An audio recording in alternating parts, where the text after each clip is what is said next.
পশ্চিমবঙ্গের আজ প্রথম পর্যায়ে নির্বাচন 16টি জেলার 152টি নির্বাচন ক্ষেত্রে আজ ভোটদান আরম্ভ হয়ে যাচ্ছে।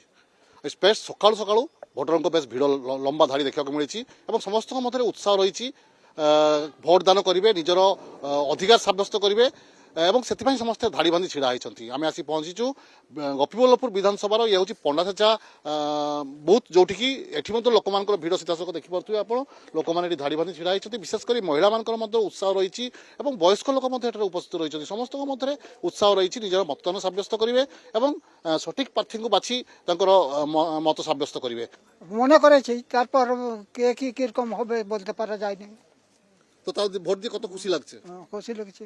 হ্যাঁ স্যার ভালোই লাগছে, খুশি লাগে। হ্যাঁ সব ব্যবস্থা কিরকম হয়েছে? ব্যবস্থা সব কিরকম হয়েছে? ভালো হয়েছে। নিশ্চিত ভাবে শুণুলে সেমানে নিজ নিজ মন পছন্দর প্রার্থী ভোট দিয়েছেন এবং আমি লম্বা ধাড়ি দেখিপারে যেটিকি মহিলা মানকর বিশেষ ভাবে দেখা আমি মহিলা মানকর লম্বা ধাড়ি লাগছে। সমস্ত মধ্যে উৎসাহ রয়েছে, সমস্ত এক প্রকার অপেক্ষা করে রয়েছেন। খুশি আমরা সবাই ভোট দেবো বলে আসছি। উৎসাহ। 1 ঘন্টা হলো দাঁড়িয়েছি। তো হ্যাঁ বলুন, কি বলছেন? 1 ঘন্টা হলো দাঁড়িয়েছি, ভালো লাগছে, খুশি লাগছে। আর নিজের ভোট অধিকার সাব্যস্ত করবেন, খুশি লাগছে? হ্যাঁ হ্যাঁ ভালো লাগছে। তো দূরে দাঁড়িয়ে আছেন? রোদে দাঁড়িয়ে আছি, তারপরে আর কষ্ট লাগছে, আর কি করবো, অধিকার আছে আর কি। লম্বা ধাড়িরে মা মানে ছিড়া হয়েছেন এবং নিজ নিজের মত সাব্যস্ত করা অপেক্ষা করে রয়েছেন। ভালো লাগছে। কখন দিয়ে দাঁড়িয়ে আছেন আপনারা? আধ ঘন্টা 1 ঘন্টা। আজকে রোদ্দুর হয়েছে, কি বলবেন তাদের? রোদ্দুর আছে তো কি করার, কিছু করার নেই, কিন্তু ভালো লাগছে ভোট দিয়ে। ভোটটা দিতে এসেছেন মানে সেটা তো আপনার অধিকার নাকি? হ্যাঁ, নিজের ইচ্ছে নিজের মতন করে দেবো ভোট।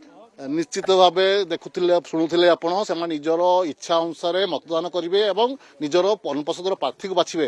এথিপাই খরা কণ বর্ষা কণ সবুথিরে সেমানে পাগ সহিত সেমানে এটারে অপেক্ষা করে রয়েছেন যে কিভাবে ভাবে নিজের মত সাব্যস্ত করবে এবং নিজের অধিকার সাব্যস্ত করবে। সেথিপাই সমস্তে বেশ উৎসাহ সহিত অপেক্ষা করছেন। পশ্চিমবঙ্গ গোপীবল্লভপুর ভিডিও কভার দেবদম দাসଙ୍କ ସହ ସତ୍ୟଜିତ সোম, କଳିଙ୍ଗ ଟିଭି।